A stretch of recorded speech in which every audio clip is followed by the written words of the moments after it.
Tout est bon ? On va pouvoir commencer. Merci de votre patience toutes et à tous. On va expliquer un petit peu le contexte de cette rencontre. Donc, dans le cadre du festival On vous ment, on a proposé du coup de faire ce Deep Web Fantasia, qui est un format qu'on a créé avec Pacom ici présent pour le média Blast sur YouTube, qui est un format. Abonnez-vous. Abonnez-vous, évidemment. Où on discute tous les deux des mythes, de la mythologie de la culture Internet. On a fait 2 épisodes jusque-là, un sur le Slenderman et un sur la télé avec Too Many Cooks. Évidemment. Et il se trouve que 50% en gros des commentaires de ce format sont invité Feldup et l'autre 50% c'est invité L236. C'est pas la seule raison pour laquelle on est content de vous voir. Exactement. Hein. Et c'est pas juste pour faire du fan service. Exactement. Et pour cause, parce que vous êtes tous les deux des spécialistes d'imaginaire et de culture web. Toi, en tant qu'archéologue des imaginaires, je reprends, je sais que c'est la formule. Archéologue d'univers fictif. D'univers fictif.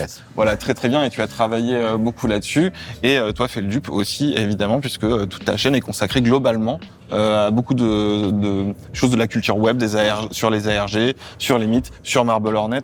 Dont on va pas forcément trop parler aujourd'hui. Malheureusement, Toi, tu le lances. Ouais, c'est assez pervers en fait. Marble Hornet, c'est une série sortie le 20 juin 2009. Ouais, alors.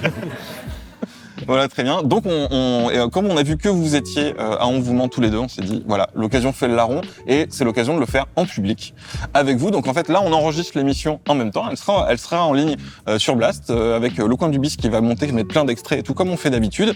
Mais en même temps, là, il y a un public et on a reproduit un petit peu le côté, voilà, on est dans un salon, on a un ordinateur, on a mis ça pour que vous voyez quand même ce qu'on fait, et on va discuter d'Internet et plus précisément d'un sujet qu'on a un peu en commun. Les backrooms et les liminal space, puisque vous avez produit respectivement pas mal de contenu. Non, moi jamais entendu parler. Jamais.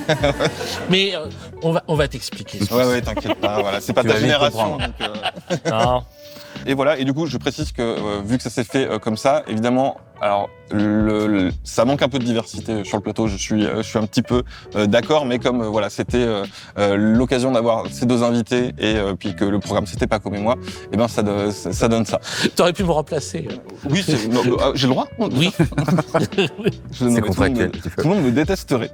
Dans tous les commentaires, ce serait est-ce que vous pouvez amener Pacom si vous Ouais.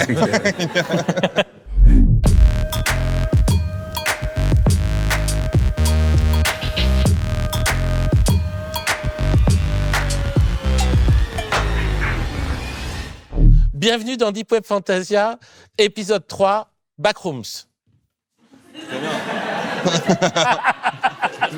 Non, c'est bon, t'inquiète.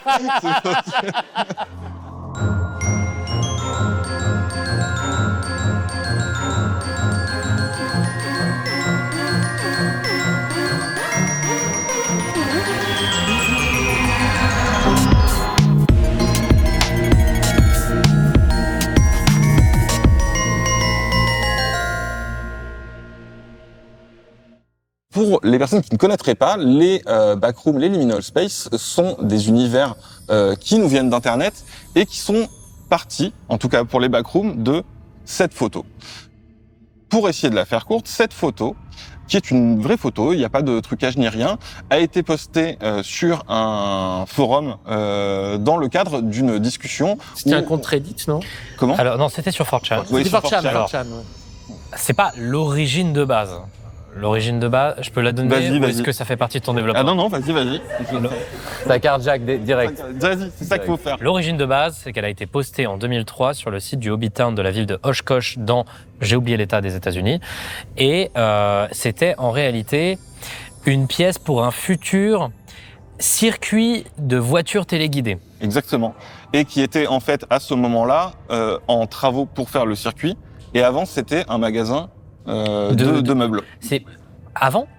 Ah, je savais pas que avant c'était un magasin de meubles. Si, avant c'était un magasin de meubles. Il y a même, alors je l'ai pas là, mais on pourrait, en cherchant un peu, on peut la retrouver. Il y a une photo qui date des années 70 du même lieu avec les meubles. Incroyable, j'avais pas vu Je ça. vais essayer de te la trouver. Et si je me trompe pas, la photo sort d'abord sur un board, mais sans texte, et elle repop avec un texte qui dit si vous attendez, vous vous retrouvez dans une autre réalité, il y a une créature et tout. Donc il rajoute du texte après. Ça, c'est de base, elle se baladait pas mal sur 4chan en 2011-2012.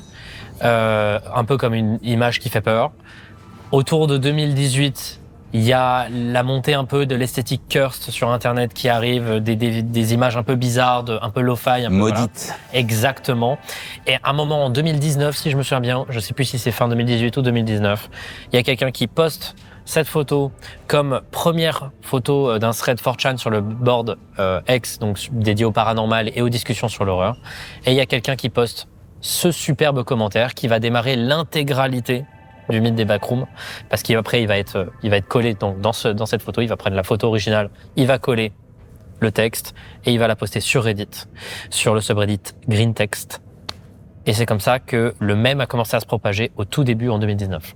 Si vous êtes imprudent et que vous finissez par no-clip en dehors de la réalité au mauvais endroit, vous finirez dans les backrooms, là où il n'y a que la puanteur des vieux tapis humides, le monochrome jaune sur tous les murs, le bourdonnement incessant des lampes électriques au plafond, piégés dans approximativement 1,553 milliard de kilomètres carrés de pièces vides, aléatoirement segmentées. Que Dieu vous protège si vous entendez quelque chose errant près de vous, parce qu'il est certain que ça vous a entendu aussi. Et on a noté que la photo d'origine, c'était ce qui était demandé aux gens, c'était de poster des photos où il y a quelque chose qui cloche. En gros, on traduirait un petit peu feeling, comme ça. ou je sais plus, il y avait. Et vous pouvez, alors si vous la connaissiez pas, ne cherchez pas un fantôme, un truc.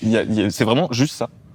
Déjà, pourquoi elle donne cette impression-là et pourquoi une simple image comme ça donne l'impression que quelque chose cloche alors qu'il n'y a pas particulièrement, il n'y a pas d'éléments surnaturels, il n'y a pas de trucage, il n'y a rien. Pourquoi elle provoque tout ce truc d'imagination autour des backrooms.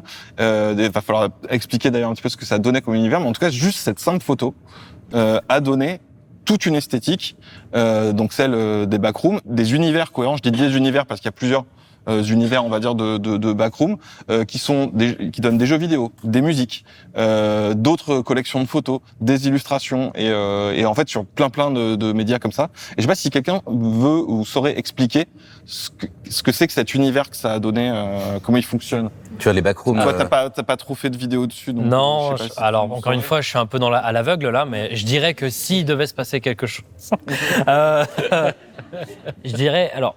Il y a plein de questions que tu as posées. D'abord, pourquoi cette photo de base, elle inspire autant ? C'est justement parce qu'il n'y a rien. Il n'y a rien, il y a du vide. Je sais pas toi ce que tu en penses, mais moi... Moi, je suis d'accord avec l'absence, mais je rajouterais aussi le cadrage qui est pas génial. Ce jaune mur et sol, moquette, vieilli. Enfin, il y a tout un truc un peu... du passé, comme si on venait d'ouvrir une salle un peu capsule temporelle, tu vois, il y a un truc, et surtout un espace aussi grand, aussi vide, il y a effectivement une absence qui saute aux yeux, mais je pense que le cadrage et le côté un peu jaunasse, tu vois, et l'esthétique de la digicam Sony de début des années 2000 qui est hyper reconnaissable et qui donne aussi un côté un peu nostalgique, qui te ramène du coup un peu à l'enfance de la plupart des internautes qui tombent sur cette image, sur le mode, ça c'est des images dans un style qui, sans que je m'en rende compte, me rappelle un peu les images que je voyais quand j'étais petit. Ça me ramène à un moment où j'étais peut-être plus faible, peut-être plus vulnérable, et du coup, ça peut aussi amener cette idée-là. Et pour résumer en 2 mots, ce que je trouve très fort avec les backrooms, c'est que tu peux faire passer des émotions soit par la forme, soit par une forme de fond. Et je trouve que les œuvres les plus utiles, c'est celles les plus efficaces, c'est celles qui n'ont pas à te montrer un monstre, mais qui, dans leur tissu même, ont quelque chose d'inquiétant sur lequel tu n'arrives pas à mettre le doigt. Et je trouve que c'est quand même quelque chose qui est commun dans toutes ces esthétiques de lieux vides où tu n'arrives pas à savoir pourquoi ça te met mal à l'aise. Et ça, je pense que c'est, on y reviendra après, mais c'est aussi un des cœurs du truc. Je sais pas, comme si ce que t'en penses. Oui, bien sûr. En fait, il y a plusieurs éléments qui sont qui moi m'ont intéressé. L'idée d'une technologie plus ancienne, que en fait, ça passe presque toujours par l'usage d'une technologie légèrement plus ancienne. Ça, je sais pas pourquoi, mais c'est extrêmement fréquent. C'est comme dans ces films, c'est dans des cassettes vidéo que les choses terribles se passent, comme dans Ring.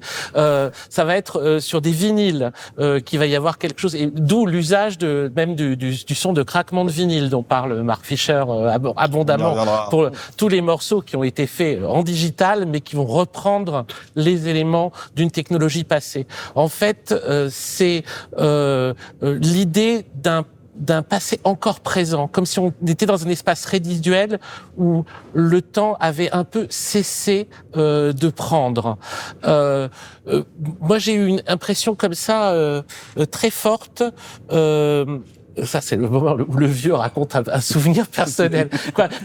J'ai fait dans ma vie, j'ai fait pas beaucoup de voyages. Mais j'en ai fait un à Los Angeles. Quand je suis arrivé à Los Angeles, ce qui m'a marqué, c'est de voir des boutiques qui semblaient vieilles, avec des trucs des années 70, et où je me disais, mais je suis dans quelle époque? Je suis, je sais pas quoi, en 2000 ou en 2010 ou 40 ans plus tôt. Alors là, c'est un peu je mets moins, en fond ce que ça a donné en fait comme création. Enfin bon, j'ai commencé, j'ai fait déjà un premier tunnel, c'est dommage quoi, mais vous avez compris l'idée. Vas-y, très bien. On se retrouve perdu dans un espace où le temps a cessé de prendre, et ça renvoie à une situation qui est une situation plus générale, plus globale. C'est comme une loupe grossissante sur un problème quasiment un problème collectif quoi. Là, j'ai mis un des exemples les plus connus, donc c'est la vidéo qui s'appelle Found Footage, parce qu'on est quand même en mouvement. The Backrooms, The Backroom Found Footage. Et il y en a plusieurs autres de Ken Pixel qui, du coup, je pense une des représentations les plus connues maintenant, très largement de ce que sont les backrooms. Mais du coup, globalement, ce que les gens ont imaginé à partir de cette simple photo, c'est tout un univers comme ça d'espèces de bureaux, de couloirs un peu jaunâtres, etc., à l'infini, un peu sans queue ni tête. Où il y a personne, ou en tout cas il y a a priori personne, mais le problème c'est que il y a justement peut-être une présence et tout. Et la légende de base qui avait été rajoutée, c'était déjà ça. C'était de dire, on imagine que cette photo, c'est un endroit où alors il dit no clip, c'est-à-dire traverser les murs comme dans un jeu vidéo, ça bug, la réalité bug, et tu arrives dans une autre réalité, une espèce d'autre monde qui est ce truc comme ça, un petit peu infini. Des coulisses, quoi. Vraiment, c'est vraiment ça, quoi. Comme ça, et il sous-entend déjà dans la légende que si t'entends du bruit, ça fait peur parce que en fait lui aussi t'a entendu, et qu'est-ce que c'est, et il dit jamais rien, et voilà, et ça a donné tout cet univers-là à partir juste de cette putain d'image. Alors, tu sautes tu me dis, tu m'arrêtes si je me trompe, Feldup, mais donc il y a cette image qui sort, et faut juste citer une autre œuvre importante en ligne et participative qui est la Fondation SCP. Et donc la Fondation SCP, c'est un peu une espèce d'émanation d'X-Files, mais qui serait modernisée et mise sur Internet, avec le principe en gros qu'il y a des anomalies sur Terre de différents types, et qu'il y a une fondation un peu secrète qui a pour but de sécuriser, SCP, Secure, Contain, Protect, voilà, donc il faut sécuriser, ranger et faire en sorte qu'elle puisse pas sortir, et avec tout un délire presque d'un jargon scientifique, avec des rapports, donc chaque anomalie a son propre rapport. Ah non, des rapports, non. Oui, des rappeurs. Et probablement un SCP qui est un rappeur. Hein. C'est possible, il y a SCH, on n'est pas très loin, tu vois, donc, mais ouais. On m'a raté. Pardon. Donc des rapports. Des rapports comme un rapport, où on est parti faire une mission ou faire un rapport. C'est un langage très aride, très scientifique, et avec souvent une seule image, et souvent des espèces de pièces de narration un peu satellites, où on va avoir le transcript d'une discussion audio entre quelqu'un qui est dans le niveau, etc. Donc en fait, la SCP a pensé son truc en rapport avec des anomalies qui ont chacun un numéro. Et eux, en fait, selon moi, une fois que cette photo est sortie, il y a sans doute dans les milieux de la création Internet, qu'est-ce qu'on fait avec ce truc? Il y a tout un... Et là, ils vont calquer quand même un peu, pour moi, le squelette de la Fondation SCP, mais en transformant cette fois-ci en niveau, en levels. Et du coup, ça, c'est le level 0 qu'on voit, et il y en a plus de 10 000. Donc, Alors, le rapport, il est intéressant parce que c'est une des versions les plus connues des backrooms, c'est vrai, c'est ce format sous la forme d'un wiki comme le SCP. D'ailleurs, c'est un peu rigolo parce que SCP vient aussi de 4chan à la base, d'un post sur 4chan, donc c'est un peu une boucle qui se boucle. Mais c'est une des versions les plus connues. C'est ça qui est bizarre avec les backrooms, c'est que ça a jamais été centralisé, et c'est allé dans tous les sens, partout. Et donc le modèle le plus connu, il est surnommé par certaines personnes modèle 3+. C'est cette idée, il y a plus de 3 étages, et elle est racontée à travers un wiki. Donc la documentation est au centre même de son fonctionnement et du fonctionnement de son modèle. Et donc du coup, c'est très sympa pour les gens qui écrivent.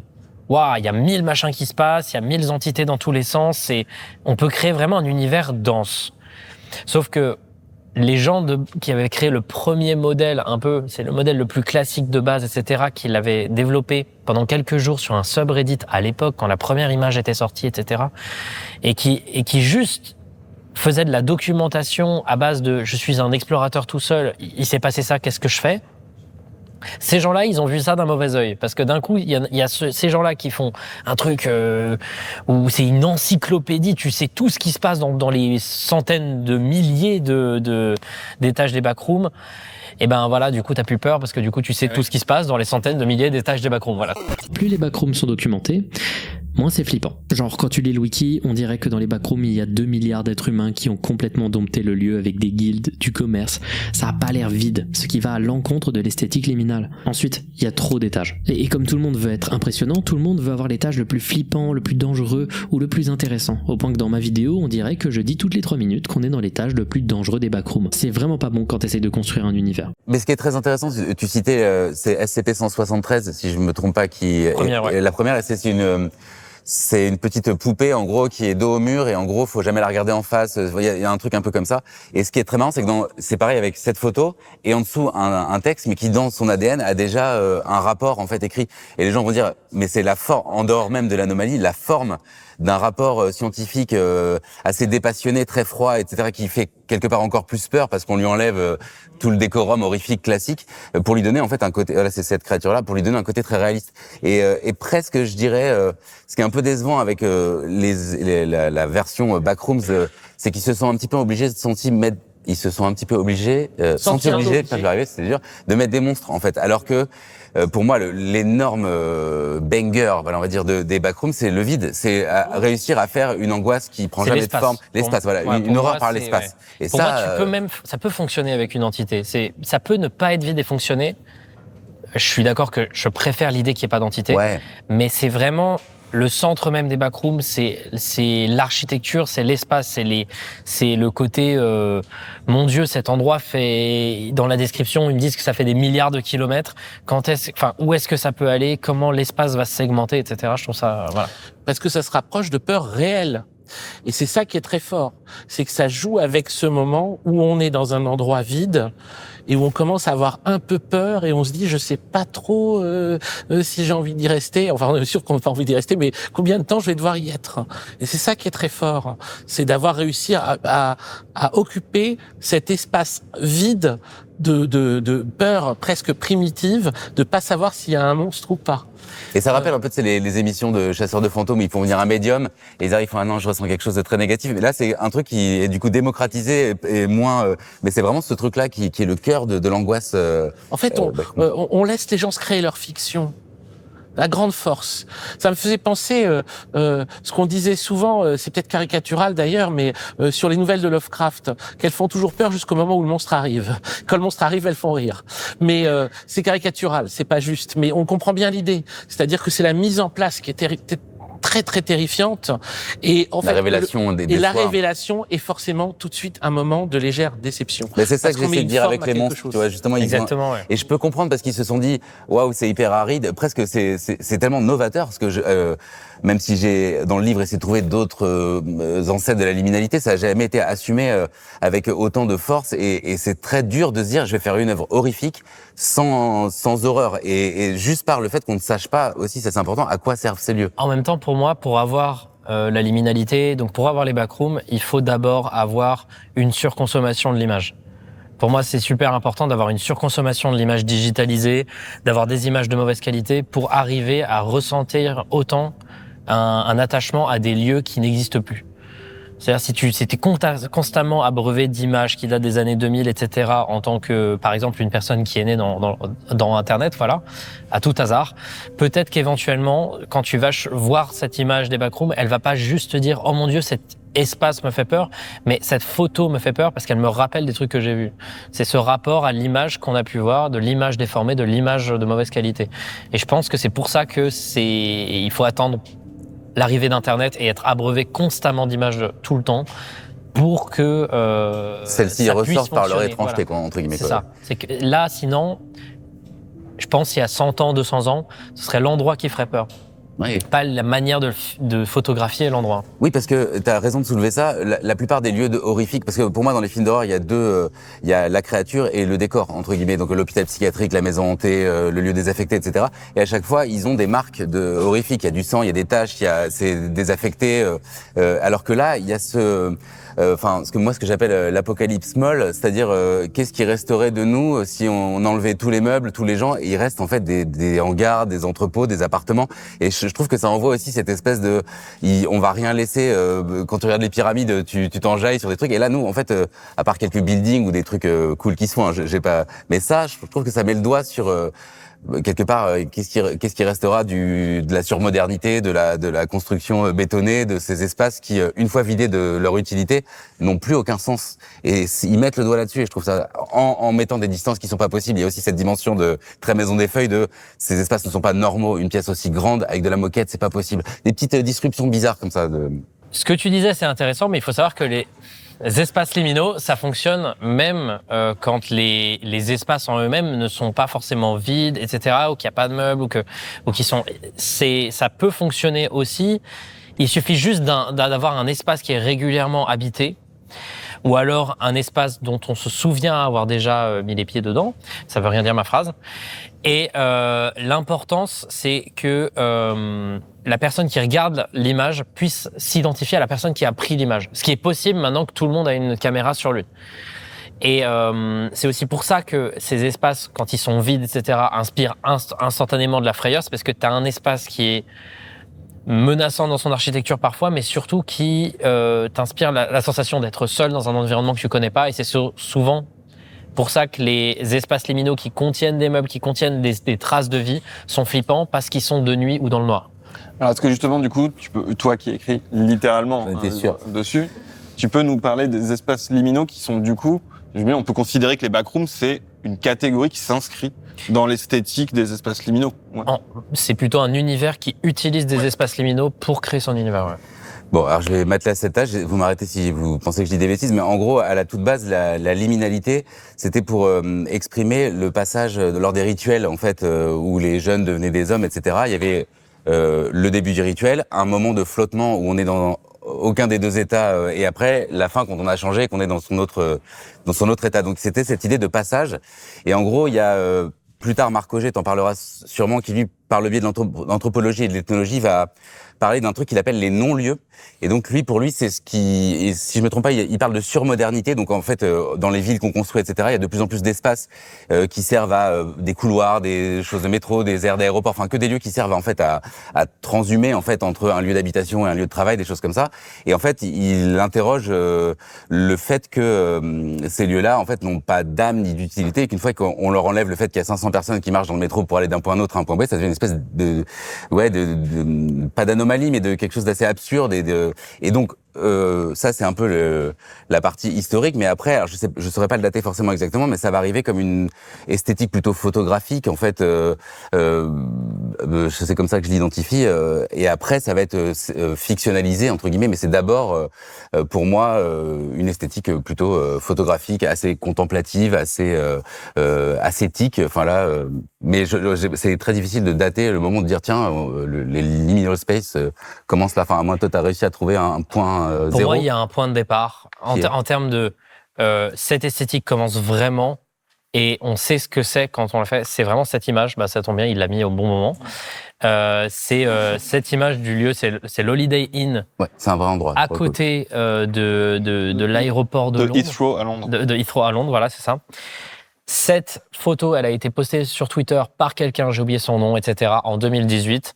Et tout le monde mentionne cette photo-là comme le départ parce que c'est une photo qui avait créé une grosse réaction à l'époque. Et à l'époque, ce genre de photo n'avait pas forcément de grosses réactions. Parfois, elle se baladait sur des sites internet, etc. Mais là, elle devient virale parce que l'endroit fait peur et parce que la photo fait peur.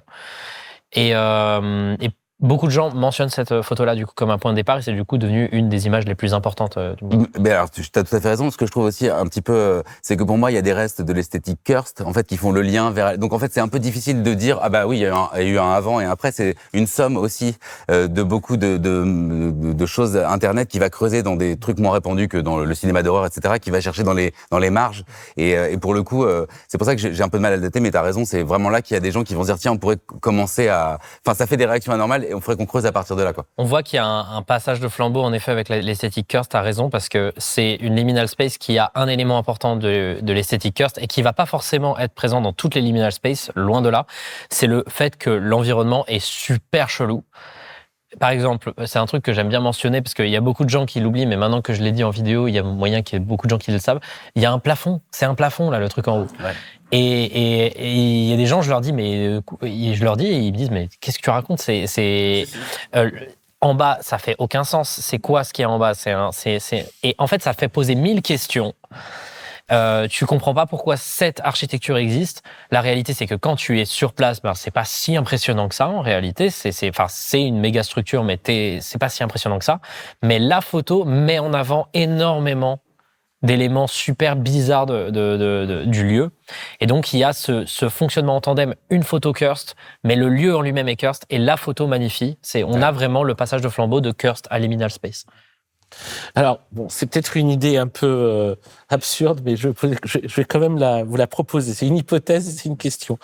Est-ce que c'est pas la façon qu'on a d'exprimer le fait que les architectures ne nous correspondent plus, qu'en gros, on donne de l'argent à des architectes ou à des urbanistes qui font n'importe quoi, qui empochent le truc et qui font des machins, et puis on verra plus tard si ça marche, s'il y a des humains dedans, tant pis, etc.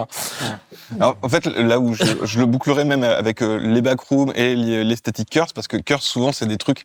le point commun, souvent, aux photos, aux images Kirst, c'est... j'en afficherai, mais c'est juste... C'est des images un peu banales et souvent un peu crado, et justement, avec ce genre de caméra... Avec un flash, souvent, voilà, avec un flash. Et souvent, on se dit, mais qu'est-ce qui s'est passé ? Genre, pour que cette photo Quel existe. contexte ? C'est jamais un truc complètement surnaturel, c'est juste... Pourquoi ? En fait, il y a vraiment un truc pourquoi. J'en afficherai. Et je trouve que, en fait, on retrouve ce truc-là. Et en fait, dans le côté, qu'est-ce qui cloche dans l'image originale des backrooms ou dans ce truc, c'est qu'il y a un côté pourquoi. Enfin, pourquoi il y a un plafond ? Pourquoi les trucs sont pas droits ? Pourquoi le motif il est placé comme ça ? Il y a une question d'échelle. Tu sais pas si on est dans une boîte, c'est des grandes fenêtres. Ouais, c'est ça. Et qu'est-ce que c'est de vivre dans un endroit comme ça ? Est-ce que ça détraque la tête ? Ou la personne qui a pensé ce lieu, est-ce que c'est vraiment un humain ? Parce qu'un humain ne penserait pas à un lieu de vie comme ça. Donc, en tout cas, sur les backrooms, c'est le cas. Oui. Il y a de ça, quoi. Oui, bien sûr. Et ce qui est très intéressant, c'est que ça renvoie à l'inhumanité profonde des conditions d'existence qu'on a aujourd'hui. Et le côté, mais un être humain ne penserait jamais la vie pour les autres humains comme ça. Ça, c'est quand on tape Kirst Image, on a ce genre de truc. Je veux pas casser l'ambiance avec Alors, des idiotes. Plutôt sur le compte Twitter Kirst Images, je pense que c'est les photos Kirst qui ont le plus défini le machin. Alors, sachant que dans l'esthétique Kirst, t'avais quand même des figures humaines, des gens déguisés bizarrement ou des chambres. C'est un sous-genre de fou furieux des images Kirst, c'est gens déguisés. Ouais. Ou des gens recouverts de papier alu, enfin des trucs hyper bizarres, et puis ils vont à une fête, et puis ils ont pas l'air d'être le type de gens qui se déguisent, il fait gris dehors, enfin il y a tout plein d'éléments qui vont toujours mettre un côté un peu bad trip, je sais pas comment le dire autrement, mais ouais, toujours un peu maudit, quoi, comme s'il y avait quelque chose à travers l'image qui passait, qui était pas normal, inquiétant. Ah, on les voit pas sur l'écran par contre. Ah, on les voit pas, comment ça ? Non. Mais là, du coup, mais comment se fait-il ? Ah, mais attendez, je sais pourquoi. C'est intéressant parce que du coup, ça rejoint un peu ce que dit Pacôme, c'est que les images Kirst elles-mêmes, j'ai l'impression, moi, que ça montre le fait qu'on est de plus en plus éloigné des gens dans leur intimité, qu'on a peur un peu des gens dans leur intimité et de ce qu'ils sont capables de faire et des motivations qui les dirigent. Et là où du coup les liminal space ce serait du coup en rapport avec l'espace dans lequel on vit. Et c'est intéressant du coup qu'elles aient autant percé. Oui. Pendant. On va avoir du mal à se concentrer avec les trucs qui... Je vais pas tout les faire, il y en a des milliers. Un déguisement. Non, mais... C'est une de mes préférées, celle-là. Oh. Voilà. Ouais, ok. Pourquoi ? Ouais, mais c'est vraiment J'aime ça. beaucoup celle-là, je sais pas, elle a un truc. Mais tu vois ce que je disais, le cœur ne porte pas sur l'espace. Mais pour autant, il y a une filiation de. C'est quand même beaucoup de figures, des trucs. Il y en a pas tant que ça où c'est juste des lieux quand même. Souvent, les images cœur, c'est quand même dans des endroits intimes. On est dans l'intimité d'une personne et on comprend pas ce qu'on y voit.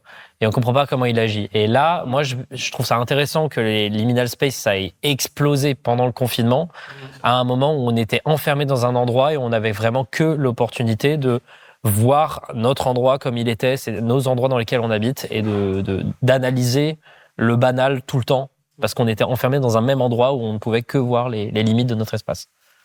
Et le fait que le banal devienne, colonise l'imaginaire. C'est-à-dire qu'un endroit qui devrait être un endroit de rêverie, même ou de cauchemar, se reconstitue le banal, et voir l'espace de travail, l'espace de transition type aéroport, et tous ces éléments-là. Et tous ces éléments qui sont des sortes d'atmosphères qui renvoient à l'ordinaire, soit deviennent, s'imposent et disent: c'est nous l'imaginaire, en fait. Balance ton château fort, balance, tu vois, et c'est nous maintenant. Alors là où je te rejoins à 2000%, et je suis content que tu en parles parce que ça me permet de rebondir là-dessus, c'est que finalement, les gens peuvent s'en emparer.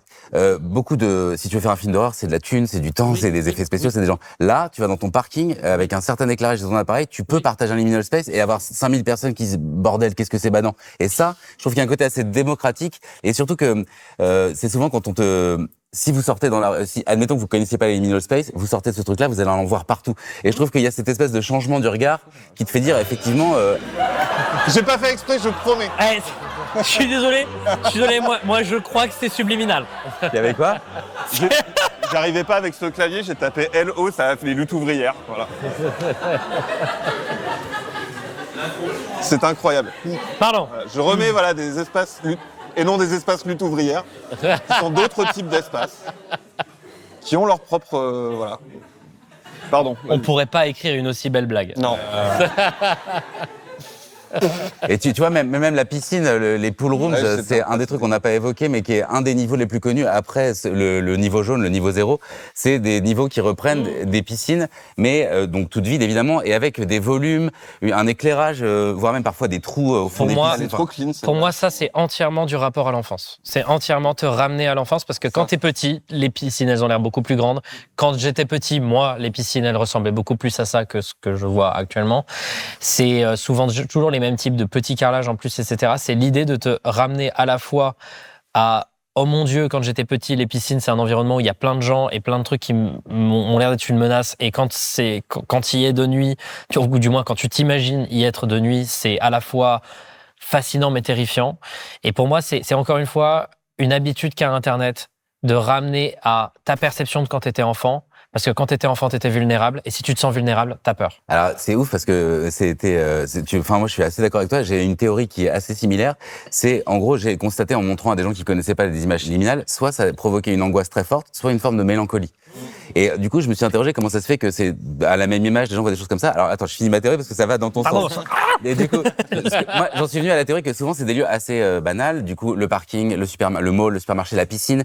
Et en gros, c'est des lieux qui du coup te renvoient, tout en vidant toute forme de représentation à part le décor dans lequel tu as été toi-même il y a très longtemps, qui te renvoie à une forme de passé, la résidence, la piscine, des trucs plutôt de la jeunesse qui sont enfouis dans une forme d'inconscient dans lequel est-ce que t'étais heureux ou triste à l'époque? Est-ce qu'à la piscine on se foutait de ta gueule parce que t'étais en surpoids, ou est-ce que c'était un lieu où tu t'éclatais? Et en fait, je pense que ça va chercher dans un truc que t'as un peu oublié, tellement banal qu'en fait tu l'as pas fixé, et pour autant c'est constitutif de tes émotions, et un peu comme la mémoire olfactive qui est capable de te remettre hyper violemment dans ouah putain c'est l'odeur de ma nourrice en maternelle, tu vois, et ça peut te mettre hyper mal ou très nostalgique. Et je trouve qu'il y a peut-être une espèce de déclenchement de stimuli sur lequel t'as plus vraiment accès parce que c'est enfoui dans des trucs que t'as pas fixés, et pourtant ils sont bien là quoi. Et ça rejoint ce que tu dis, je trouve. En fait, ça renvoie à une convocation du passé qui, justement, n'a pas été figée par la nostalgie elle-même. Ça te le rappelle parce que, comme c'est pas une narration, c'est l'arrière-plan d'une narration. C'est quelque chose que tu n'as pas reconvoqué régulièrement, quand bien même tu te souviens d'un souvenir d'enfance. Donc là, ça te revient avec la fraîcheur et la violence en même temps de la véritable convocation. Et même, est-ce que ce vide te force pas un peu par nature à re-remplir ce truc avec du sentiment? Parce que je ne sais pas quoi penser de ça, et pourtant ça me fait quelque chose. Donc comment je le remplis? Et peut-être que ton cerveau fait cette espèce de truc qui va te faire soit bader, soit te mettre dans un truc de nostalgie un peu, quoi. Ouais, c'est comme tu dis, c'est comme c'est lointain, mais que ces détails qui sont oubliés, ça te revient, mais c'est beaucoup plus actuel parce que du coup, tu te reprojettes dedans, comme c'est pas des images beaucoup plus évidentes, c'est ça? Oui, okay. C'est ça. C'est-à-dire que ça appartient à une mémoire très profonde et pas à quelque chose que tu ressasses régulièrement et donc qui a perdu en fait de sa force. C'est-à-dire que très souvent, ce qu'on attribue à la nostalgie, c'est c'est le bonbon, c'est le truc où tu rejoues en permanence le même truc, etc. Mais donc du coup, c'est plus vraiment le passé. Ça te rappelle autant c'est ton la semaine fantasme dernière, aussi du passé, quoi. C'est un fantasme du passé. C'est une reconstruction. C'est la reconstruction de la mémoire. Tandis que là, ça va à l'arrière-plan. Donc, ça la reconvoque très fortement. Backrooms. Voilà, il y a vraiment ce truc. C'est Backroom de la tête. Un truc, j'ai une autre hypothèse à vous soumettre là-dessus. Je suis hyper d'accord avec ce que vous venez de dire. Et il y a un truc aussi, j'ai l'impression, dans tout le côté, vraiment de manière générale, liminal space et le côté, Marc Auger, donc les non-lieux, le type de lieux qu'il décrit et qui sont pas complètement les liminal space précisément, mais ça se recoupe vraiment énormément. À la base, c'était beaucoup vendu sur, et ça l'est encore un petit peu maintenant, je crois qu'il y a même une qui fait ça, là, Have I been here before? Genre, est-ce que j'ai déjà été ici? Et il y a beaucoup de trucs comme ça, esthétiques c'est You've been here before. Oui, You've been here before, c'est, en fait, t'as l'impression qu'il y a déjà été, ou t'as l'impression que t'as déjà rêvé de cet endroit, un truc comme ça. Et moi, j'ai une hypothèse là-dessus, c'est que c'est toujours... principalement, c'est des centres commerciaux, des bureaux, des parkings de zones industrielles, des zones pavillonnaires à l'infini, ce genre de choses et tout. Et en fait, justement, c'est des lieux lui, il appelle ça surmodernité, et c'est des lieux qui sont ultra standardisés partout dans le monde. C'est-à-dire qu'en fait, évidemment que si on vous met le parking d'un truc où il y a un Toys R Us, je crois que ça existe plus Toys R Us maintenant, mais bon, d'une enseigne comme ça peut être à Chicago, à New Delhi ou à Clermont-Ferrand. Ça va vous rappeler un truc, en fait. Et c'est pas une cité pavillonnaire.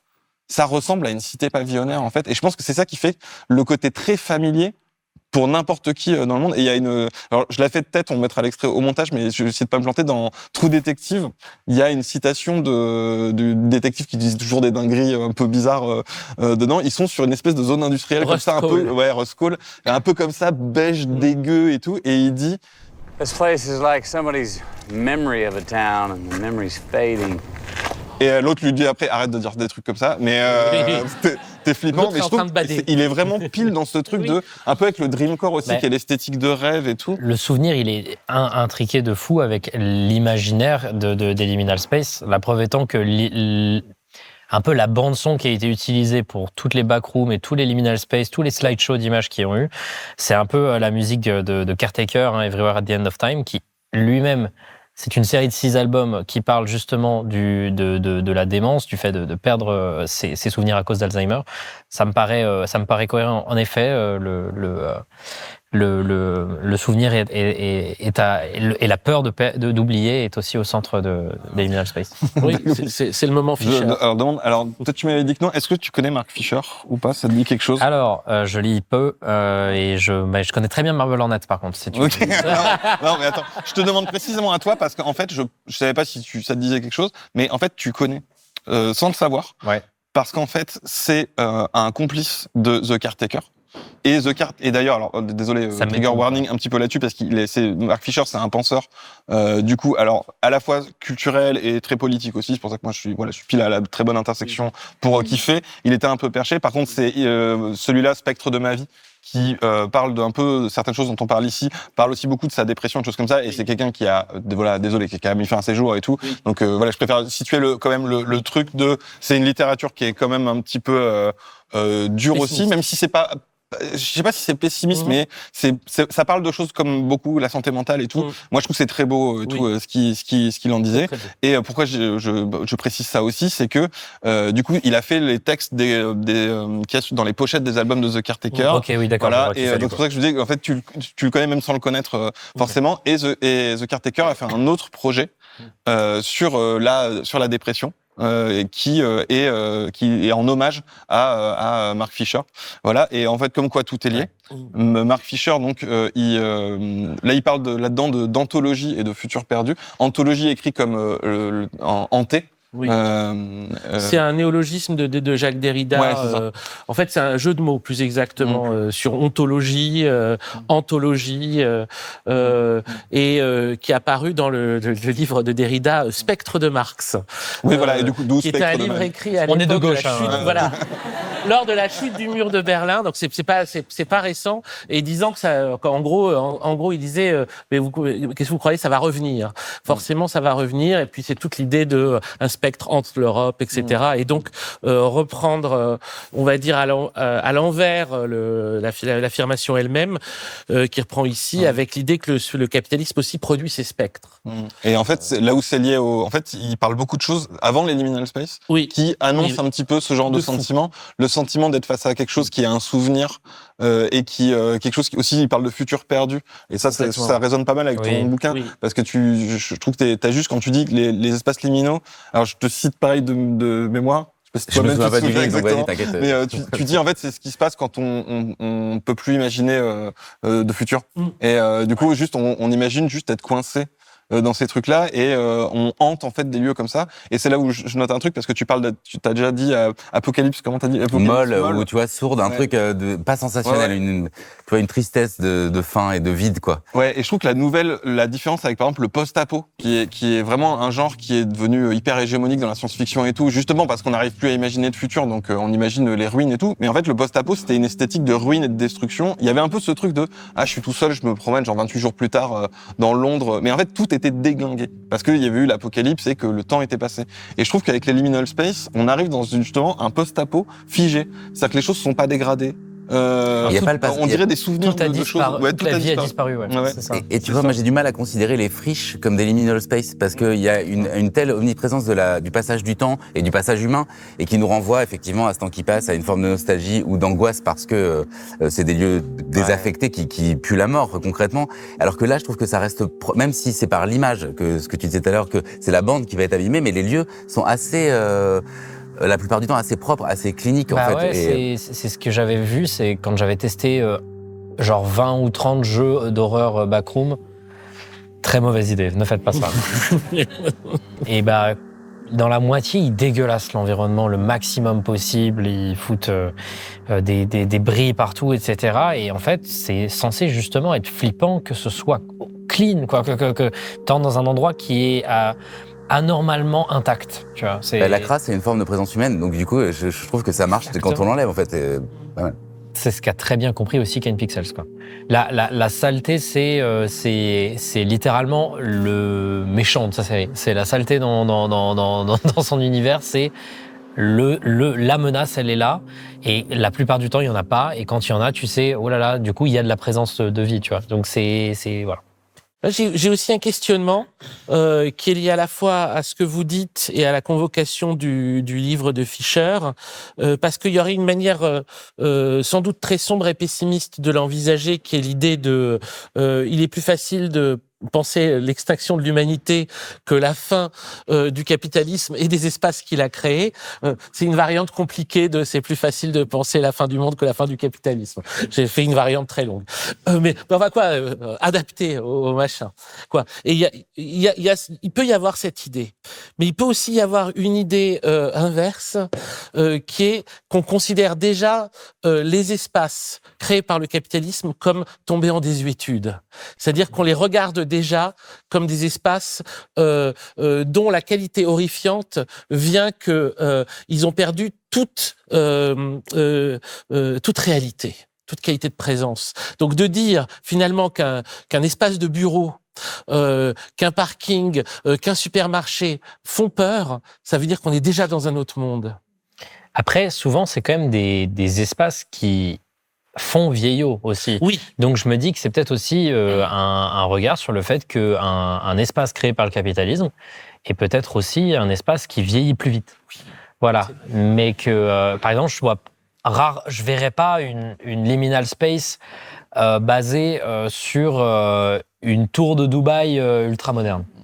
je pense qu'elle marcherait pas. C'est vrai qu'il y a toujours un aspect presque ringard en fait dans les trucs voilà, un peu, enfin en tout cas dépassé dans le sens. Oui. Et d'ailleurs, tu peux avoir de la sympathie pour ces Tu trucs-là. retrouves un peu de ça dans les pochettes de Vaporwave et enfin, tu vois, il y a quelque chose d'effectivement d'un peu vieillot, d'un peu naphtaline, mais Mais ça pose même du reste ta question. C'est-à-dire, en fait, la tour de Dubaï, elle n'a pas de qualité d'inquiétude parce qu'elle n'a pas non plus de qualité nostalgique. Oui. Or, ces espaces qui sont pas forcément des espaces très vieux ont déjà une qualité nostalgique. C'est ça. Je trouve que la nostalgie va beaucoup plus vite. Moi, personnellement, je traite beaucoup d'horreur sur ma chaîne YouTube. Et actuellement, un truc qui me fascine, c'est le digital horror, qui est un genre qui apparaît lentement. Et c'est de la nostalgie de 2012-2013. Oui. Alors que normalement, on a tendance à dire que la nostalgie a 20 ans. Et là, elle en a 10. Et c'est que le monde va hyper vite. Et de plus en plus, on a les yeux sur le passé, quoi. Voilà. J'ai pas grand-chose de plus à rajouter.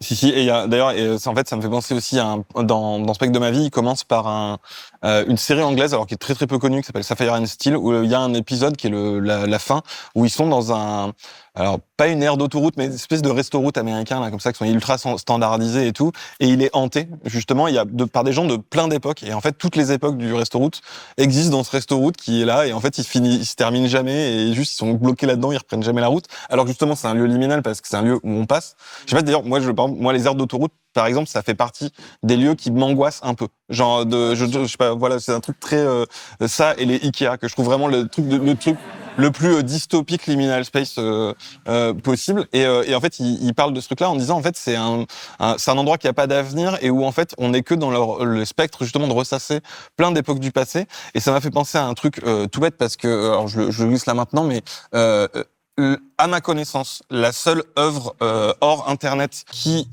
s'est ouvertement inspirée des Backrooms et des Liminal Space, c'est la série Severance. Et dans sa DA, etc. et tout.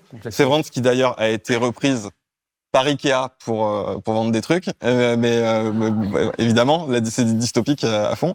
Et où j'allais avec ça. Et ouais, et en fait, dans Severance, il y a un truc, je sais pas si les gens savent ça, mais il y a pas de spoiler dans cette scène, pas de souci. Mais dans les bureaux de Severance, ils ont fait un truc. C'est que c'est à la fois très très ringard et daté, mais c'est impossible de donner une époque. Parce que tu dis, en fait, ça a l'air d'être maintenant, mais en même temps, les trucs ont l'air de dater beaucoup plus, il y a des technologies. Et en fait, c'est fait exprès. Ils ont fait exprès de mettre des technologies et des esthétiques de différentes décennies. Pour qu'en fait, ça fasse rétro. Mais tu sais pas dire quand, en fait. Et c'est un peu ce Il y a truc des anomalies partout aussi. C'est pas ça d'un côté où t'es dans un endroit anomalique, quoi. Ouais, carrément. Et pareil, un truc tout bête, là, on le voit. Il y a des statues en cire, d'anciens gars, des maisons cachées. Après, je dis ça, mais j'ai pas vu la série. Ah, t'as pas vu la série? Il faut que tu le vois. Tout le monde ils font carrément, tu sais, le truc que Ken Pixel fait aussi il y a une maison dans l'immeuble, tu sais, et ils le font et tout. Et un truc tout bête, les couloirs, ils font le côté, les couloirs à la backroom infinie comme ça. Il y a pas de signalétique. Et en fait, c'est fait volontairement. Le fait d'enlever la signalétique, ça rend l'endroit ultra angoissant. Et ce que je trouve même chambé, c'est que leur métier en lui-même est non-sensique, c'est-à-dire qu'ils sont au traitement des données, et en gros, ils doivent regarder des chiffres et ressentir lesquels faut mettre à la poubelle, mais sans trop comprendre ce qu'ils font. Et du coup, même leur métier a pas de sens. C'est une logique de rêve. Ouais, et du coup, c'est assez fascinant. C'est une logique de rêve. Et je voulais juste rebondir 2 secondes sur ce que tu parlais je trouve, citer un instant Shining pour le moment de la ballroom, cette musique lointaine qui rappelle un peu The Caretaker au tout début. Figure-toi qu'à la base, The Caretaker est un projet hommage à Shining. Ah, c'est hommage à Shining, là. Ok, parce que c'est You were always the caretaker. You've always been the caretaker. C'est la phrase que dit Grady à Jack Torrance. Okay, c'est toi the caretaker, t'as toujours été the caretaker. C'est-à-dire qu'à ce moment-là, il le plonge dans un non-temps. Et puis avec cette photo en noir et blanc, l'objectif même du projet a changé avec An Empty Bliss Beyond This World, un album en 2011. Celui où c'est un gros bout d'argile et il y a une petite allumette dessus. La pochette est trop cool, attendez, je veux la mettre. Je suis désolé. T'as celui-là qui est plus près et qui est à distance, mais je n'arrive pas à l'utiliser et sinon je tape plutôt Briard, je sais pas pourquoi.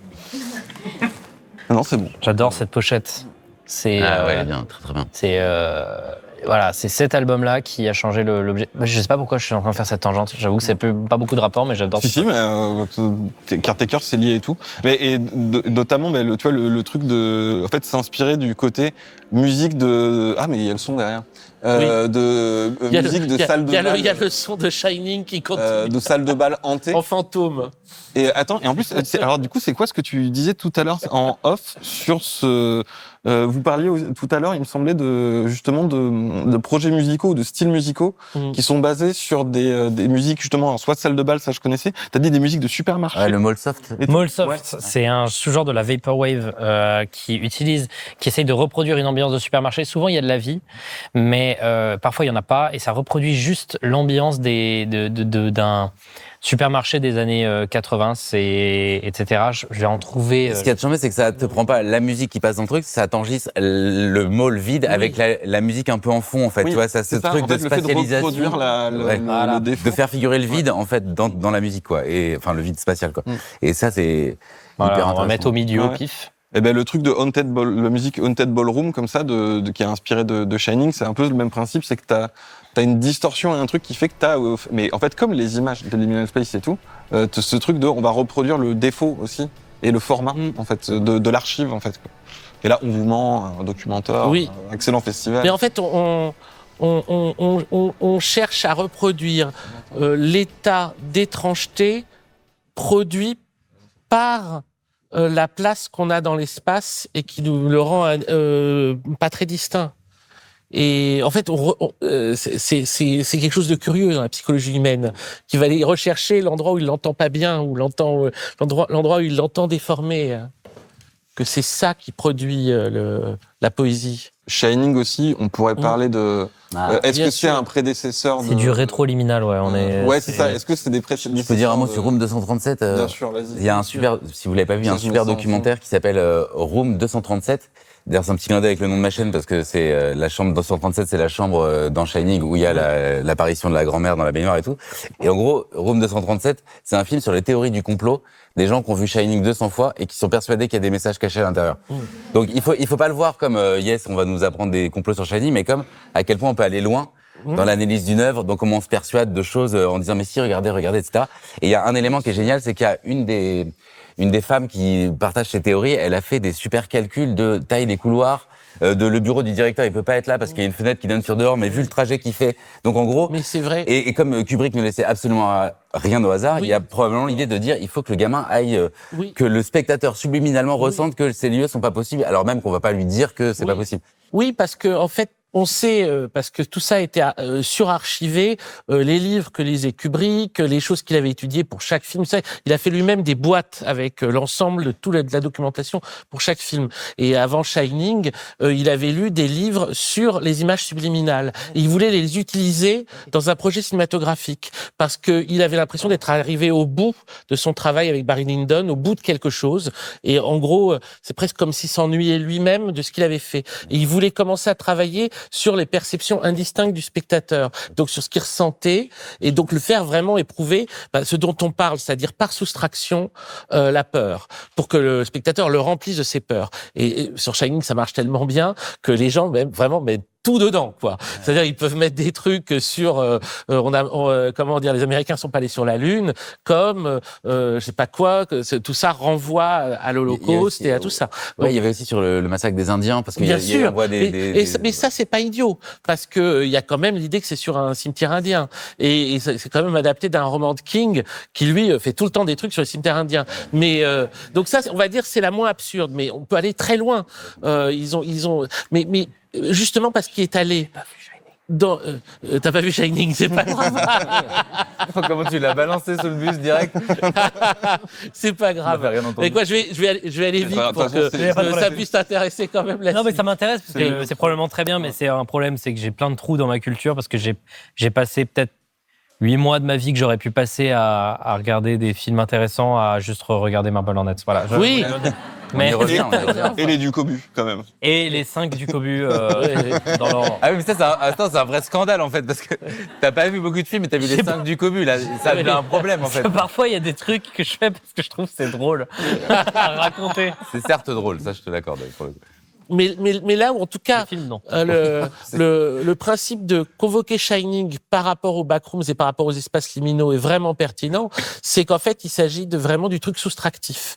C'est-à-dire que pour produire ce qu'il essayait de produire, il a dû faire un film d'horreur où il y ait des informations, mais pas trop, à chaque fois. Et donc, on est obligé de faire les liens. C'est bourré d'incohérences. Donc, c'est des incohérences spatiales, des incohérences de noms aussi, personnages qui changent de prénom, etc. Tout ça, pour quelqu'un qui avait son truc tiré au cordeau, c'est que des petits détails volontaires pour créer, on va dire, les espaces d'étrangeté où là, le cerveau se met à fonctionner trop vite.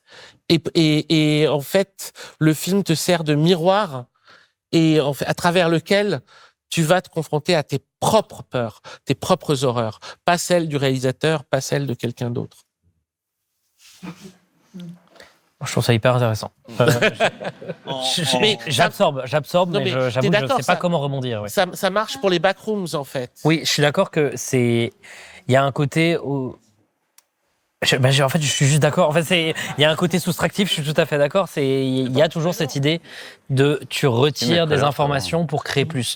Ça, je suis d'accord. Enfin, tu retires des éléments pour avoir un tout beaucoup plus fort. Mais je sais pas quoi rajouter sur ça. Je sais Non, pas mais comment dire. pour moi, là où je trouve que c'est, je veux pas monopoliser la conversation non plus. Là, j'ai l'impression d'avoir. Ah non, parce que moi, j'adore. Hein. Alors, C'est toi le juste spécialiste sur Shining. Non mais là, rajoute juste un truc et puis on va rebondir. C'est intéressant à deux points de vue.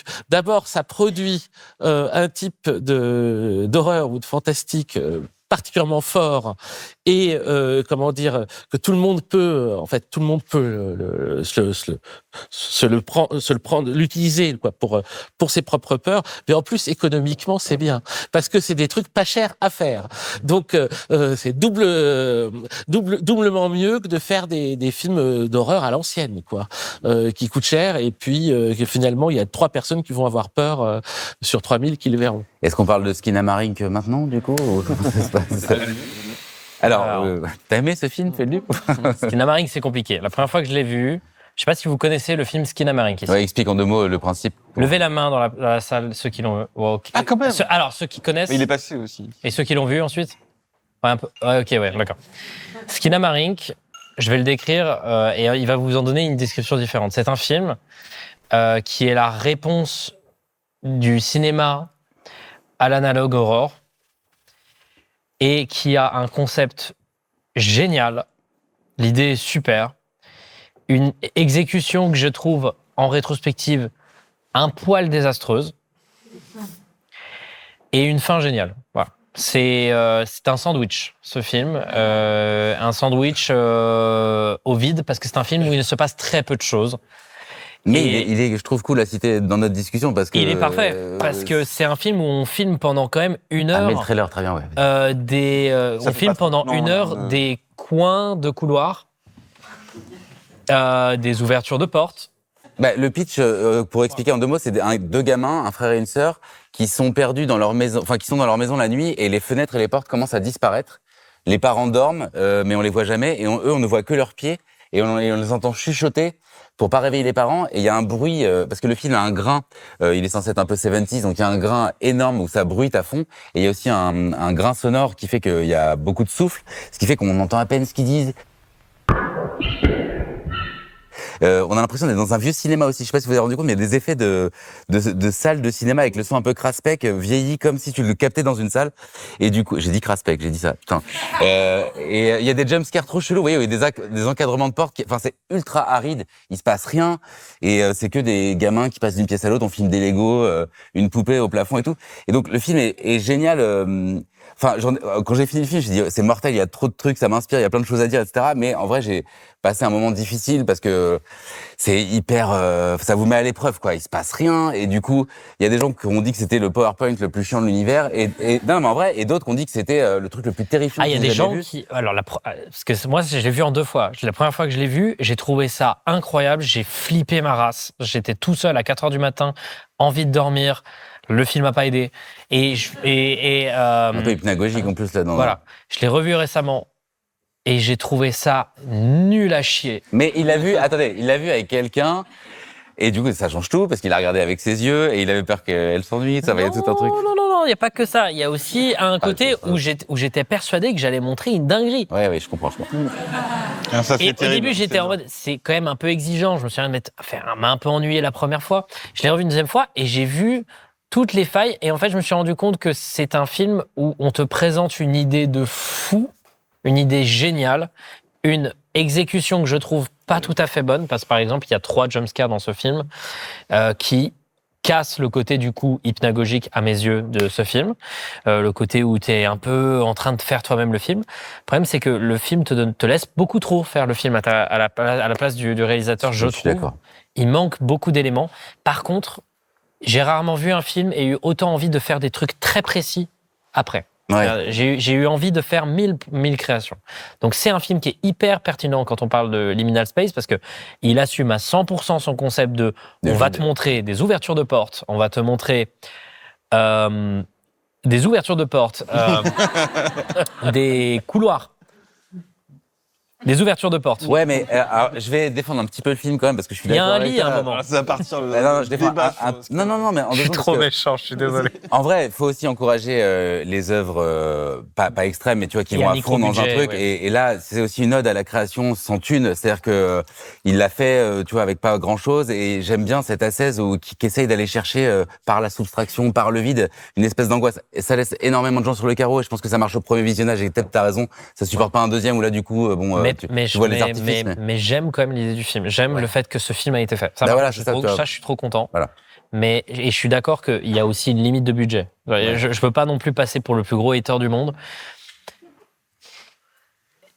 En fait, je voulais tellement aimer Oui, le je film suis un peu parce que comme toi. je suis fan de l'idée. Voilà.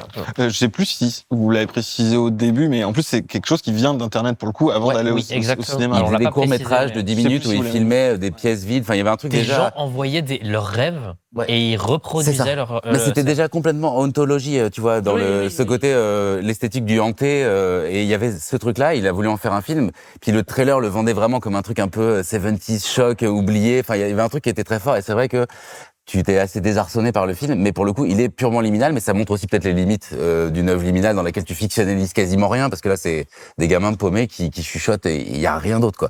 Et ça, c'est une bonne mise à l'épreuve pour voir à quel point t'es capable de mettre de toi et aussi à quel point t'es capable de convoquer cette partie un peu inconsciente de ton cerveau qui rappelle à l'enfance. Enfin, moi, gamin, je me souviens, tu te lèves à 2h du mat, tout le monde dort, et en fait, moi, je flippais aller allumer la lumière du couloir, parce qu'en fait, c'était terrifiant, et c'est des trucs bêtes qu'on a tous expérimenté, mais ça, c'est toujours opérant, en fait, au fond de notre cerveau reptilien, tu vois, et je trouve que ça convoque ça, ce genre de Tout film. à fait. Mais en vrai, les peurs liées à la chambre ou à l'appartement, etc., ça, c'est très, très ancien. Ce qui est plus étrange, c'est de pouvoir les voir dans des espaces qui sont des espaces de travail, des espaces de supermarché ou des espaces, en fait, qui sont comment Moins dire, intime, entre guillemets, quand qui même. sont moins intimes, oui. Ouais. Donc, qui sont pas le lieu, normalement, où vient te chercher le boogeyman, quoi. des endroits qui sont dépersonnalisés. Ouais. Ils sont dépersonnalisés. Après, est-ce qu'on peut pas rapprocher quelque part l'intime du quotidien? Parce que tous les lieux que tu décris sont quand même des lieux du quotidien qui a une part de l'intime, un peu tristou, qu'on mais partage tous. c'est l'intime partagé où t'as pas vraiment d'individualité. Certes. Oui, c'est ça qui est mystérieux. Et peut-être que ce que ça raconte aussi, parce que moi j'ai le souvenir, c'était le poète René Daumal qui parlait de la question c'était sur les fantômes. Les fantômes, c'est des lieux. Les fantômes apparaissent dans des lieux où il y a une carence de vie.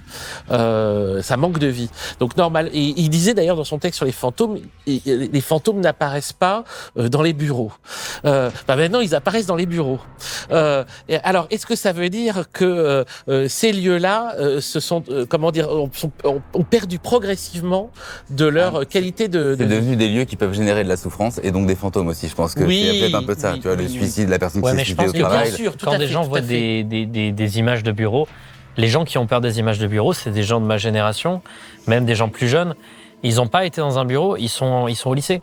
Et ils ont quand même peur de ce bureau. Ouais, parce que c'est justement, l'avenir de l'open space qui t'attend, bien déprimant, bien normatif. Je pense pas. Moi, je pense que c'est juste que c'est une image. C'est l'image d'un lieu. Alors déjà, il y a le côté où c'est des lieux qui n'ont pas vécu, qui n'ont pas vu, mais qui savent ils savent que c'est des lieux qui sont vécus. Mais je pense juste que le lieu en général et même le chez-soi finit par, notamment grâce à Internet, etc., par se flouer avec le lieu public. Il n'y a plus vraiment de lieu. Maintenant où on a un lieu qui s'appelle Internet, qui est une toile de tout. Où tout s'abstrait finalement. Voilà. Et du coup, les lieux, t'en vois tout le temps. Tu vois tout le temps 1000 images tout le temps. Et du coup, ces lieux-là paraissent ni privés, ni publics, ni intimes, ni pour tout le monde. C'est des lieux, entre deux États. C'est ça. Liminal. Voilà. C'est ça. Ouais. Mais je pense qu'il y a vraiment... Je sais pas si ce que je viens de dire, c'est à la fois... Je sais pas si c'est bien ou si c'est stupide ce que je viens de dire. Non, c'était très très bien. C'était un tunnel. Ouais. Il était liminal et franchement, c'est exactement. tout ce qu'on demande. Non, mais en plus, t'as vraiment raison sur le fait que je pense que c'est très générationnel quand même. C'est pas pour rien que ça arrive maintenant. Enfin, maintenant, ça fait pas quelques années maintenant. Mais, et que oui, je pense qu'il y a vraiment un truc générationnel. Et moi, on avait parlé même parce qu'en fait, le Slenderman, on avait déjà fait un peu cette réflexion de dire, c'est marrant, c'est vraiment un croque-mitaine à l'ancienne. En plus, il est dans la forêt, il enlève des enfants, c'est vraiment l'ogre et tout. C'est un mec en costard, quoi. Oui.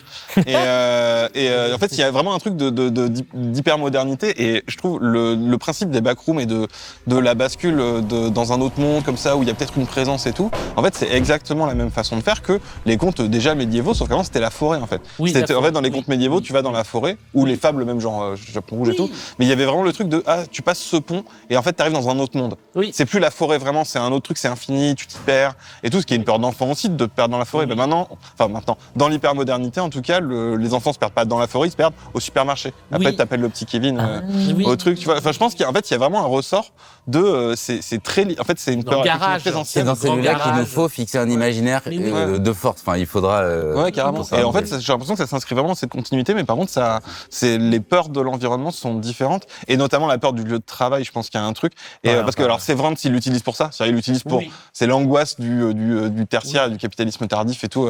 Bon, c'est à fond là-dedans, c'est de la SF et tout machin. Mais là, avant, j'ai passé juste en fond parce que je trouve, pour moi, c'est un précurseur. C'est le Stanley Parable que j'avais mis le jeu vidéo où c'est pareil, c'est un truc sur l'absurdité absurde où t'es un employé de bureau tout seul dans un truc bizarre avec une voix off qui te parle.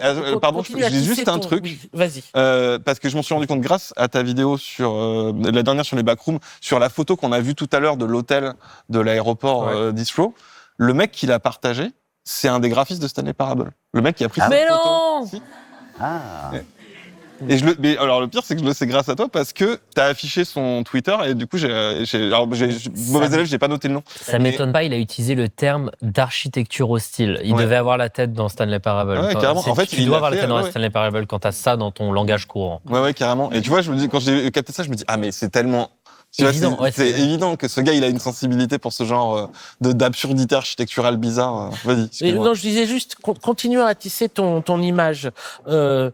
Finalement, ce qui se passe, c'est qu'avec les liminal space d'aujourd'hui, ou si on prend plus spécifiquement celles qu'on voit dans les backrooms, c'est que c'est la peur de la forêt ou du château vide, machin, qui a été transférée dans l'architecture moderne.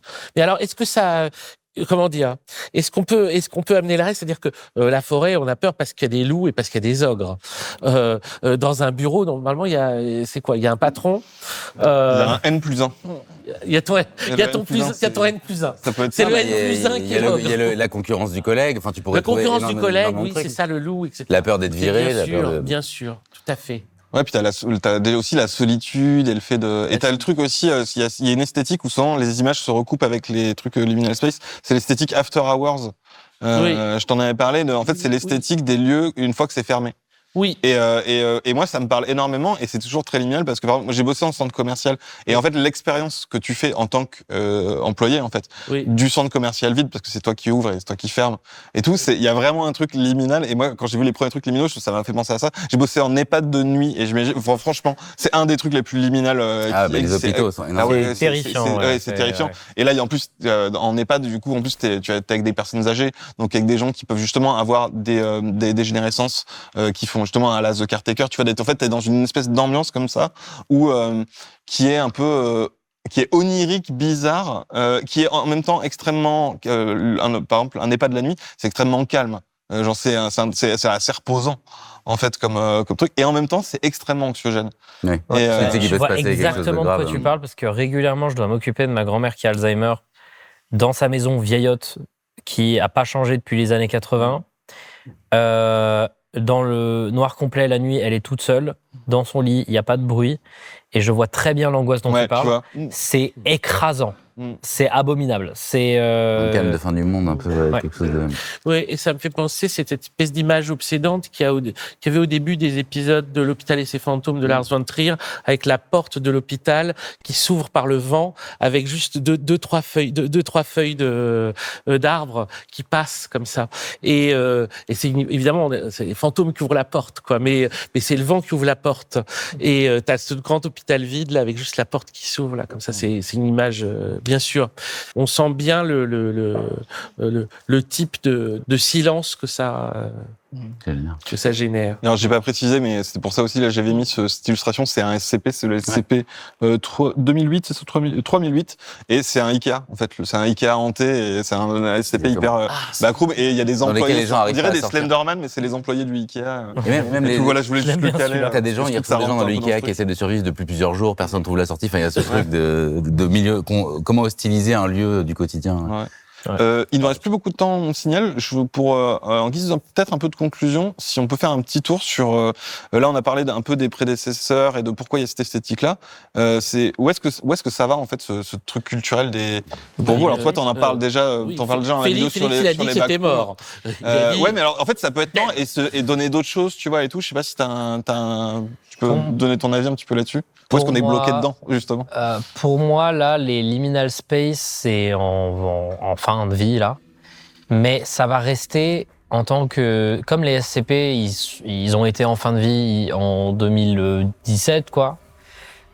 Ils restent dans l'imaginaire. Moi, je pense que ça va rester dans l'imaginaire. Des boutures de tout ça, en fait, qui seront pas la même chose, mais qui vont naître de ça, quoi.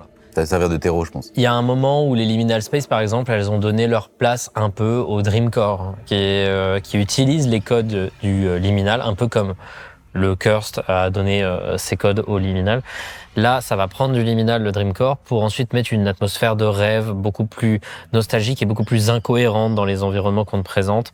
Moi, je pense que ça va être un constant passage de flambeau entre plusieurs esthétiques, mais qu'elles vont rester un peu. Il n'y a jamais eu vraiment un moment où sur Internet, un truc a été complètement oublié. Une énorme mouvance qui a été complètement oubliée. Je trouve que ça n'a pas été là. Ça va se transformer.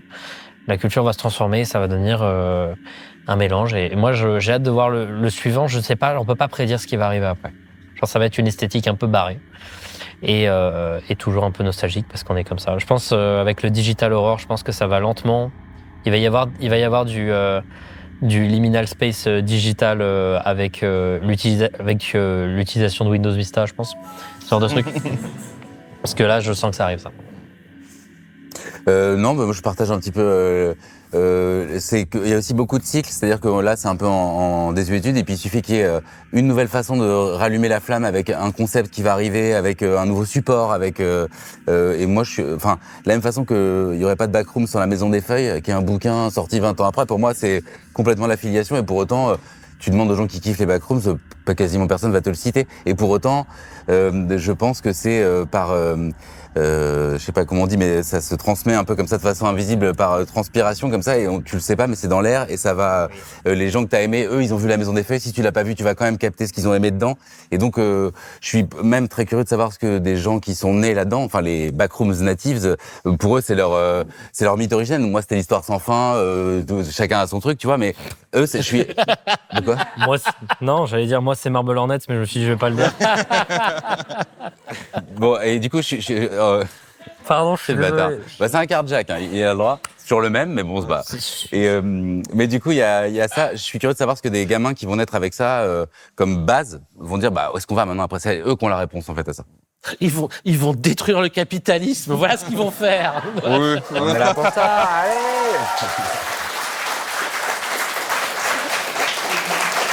Il n'est pas d'accord, Félix. Oui, bon. Peut-être. Mais je sais qu'ils vont faire des trucs, au début, on va dire « Ah, c'est nul », et ensuite, on va dire « Oh, c'est incroyable dans 5 ans. » Ouais, oui, c'est ça. Je vois bien un retour de la creepypasta à l'ancienne, moi. Ouais. Mais d'un œil zoomer, je pense. Et je rebondis 2 secondes sur Unreal Engine. Un truc qu'on voit pas trop dans les backrooms de Kane Pixels, qui a été un phénomène culturel, c'est qu'il le fait à 16-17 piges, qu'il le fait avec Unreal Engine, et ce qui est un logiciel de jeu vidéo. Blender. C'est Blender, il le fait Je crois que c'est Blender. Bon, il le fait avec Blender, mais en gros, c'est un logiciel de 3D et il utilise justement ce côté VHS pour cacher un peu le truc. Et ce qui est très marrant, c'est que je sais plus si au milieu de cet épisode-là ou dans l'épisode 3 des Backrooms de sa série, mais on voit un premier personnage, un chercheur, et là, tu vois que c'est de la 3D. Et c'est ouf. J'ai mis 2 ou 3 épisodes à dire, ah purée, c'est de la 3D, quoi. Enfin, je m'en doutais bien puisque des lieux comme ça n'existent pas, mais il y a vraiment eu ce truc où c'est dès l'instant où tu mets la figure qu'on a vu la technique, quoi. Donc, je pense que des jeunes qui vont pouvoir, Unreal, c'est gratos. Je parle d'Unreal parce que c'est ce qui marche en ce moment, mais qui vont s'emparer de ça et qui vont un peu court-circuiter les studios pour justement moi il a ouvert une porte Ken Pixels là-dessus de dire j'ai besoin de personne et finalement un studio de ciné à 24 là et 24 est venu le chercher pour dire est-ce que tu veux bien le faire en film. Mais je trouve ça hyper intéressant ce court-circuitage, cette réappropriation quelque part des moyens de création et de faire des trucs sans attendre l'approbation tu vois de quelconque autorité au-dessus quoi. Oui, là tu vois un peu que c'est le fond. Oui, c'est qu'il y a un humain sans quoique souvent ceux qu'on voit ils ont des combis donc ça masque aussi ça masque aussi pas mal. Lui depuis il est passé à des vrais acteurs. À des vrais acteurs, mais en fait il est déjà passé dans non ça le propose pas là. Maintenant il fait ce truc People Still Live Here où c'est dans un jeu vidéo méga moche et mais c'est quand même, ça arrive quand même à être anxiogène. Et il est dans une ruine numérique pour ouais, le coup. C'est vraiment, moi je trouve vachement l'esthétique de la vidéo que j'avais fait là-dessus sur les vieux RPG dégueux près 2000 où il y a encore des serveurs sur Flash mais plus personne n'y va. Et c'est une forme d'angoisse très particulière. En fait, il suffit que ça soit frappé d'obsolescence pour que on puisse commencer à y mettre des choses, quoi. C'est ça qui est absolument. Mais l'obsolescence que tu peux ranimer, parce que c'est ça qui est cool, c'est que tu peux te balader dans le passé, et là, t'as une espèce de ruine d'un nouveau type, mais qui ne vieillit pas. Donc c'est en ça qui, tu vois, ça reste. Ça vieillit pas, mais en même temps, c'est vieillot parce que c'est vieux, c'est plus les mêmes. Voilà, c'est ça. Voilà. Ils utilisent quand même le terme d'urbex digital souvent quand ils parlent de ça. Urbex numérique en français. Mais comme quoi, je me dis qu'en fait, le fait que lui, alors justement, qui est quand même très jeune et qui a percé sur le truc des backrooms, il est déjà lui-même un peu passé à autre chose. Alors après, il est censé faire le film pour A24 et tout, donc on va voir si ça devient quelque chose au cinéma ou quoi. Il y a ça, et The Old You, je trouve qu'il est déjà incroyable. Où il sortait. Alors si vous l'avez jamais vu, j'ai l'impression que je parle tout le temps de The Old You, mais qui est qui ressemble un peu au voir la vidéo de Feldu. Bon, vous l'avez tous vu, mais c'est bien carrément, bien parce sûr. que c'est un complément qui t'aide à quand même rentrer dans l'œuvre plus. Et il y a le centre commercial, le côté ruine de la modernité et tout. Et mais il fait déjà le truc il y a un croque-mitaine dedans qui incarne lui-même une autre vision du monde qui était la prémoderne et tout. Enfin, je vois sans spoiler. Et enfin, je trouve qu'il a déjà atteint un peu le bout de la thématique en fait. Et il est déjà plus dans les backrooms et dans autre chose. Il a raison parce qu'il est 2 pas de 7 enfermé là-dedans aussi. Ouais, carrément. J'ai hâte de voir ce qu'il fera lui. Il est toujours très bon lui. On me dit que c'est la fin. Déjà, je vous remercie toutes et tous. Je remercie On vous mange. Je vous remercie le public pour votre patience. Merci. Et désolé pour les petits problèmes techniques. Bravo à vous. Merci. Désolé, je vous ai tourné le dos, mais c'est pour rester dans l'émission. Si je vous ai tourné le dos, c'était pour vraiment être dans l'émission. Désolé. Ben, merci beaucoup d'avoir répondu à l'appel. Cool. Et on va boire un coup et voilà et continuer la discussion. Et si vous avez on se retrouvera sur Blast. Pas venir nous voir après et tout avec sur plaisir. YouTube. Voilà. Merci beaucoup. Activez la cloche. Merci beaucoup. Si vous avez aimé cette vidéo, abonnez-vous à Blast, activez la cloche. Achetez mon album!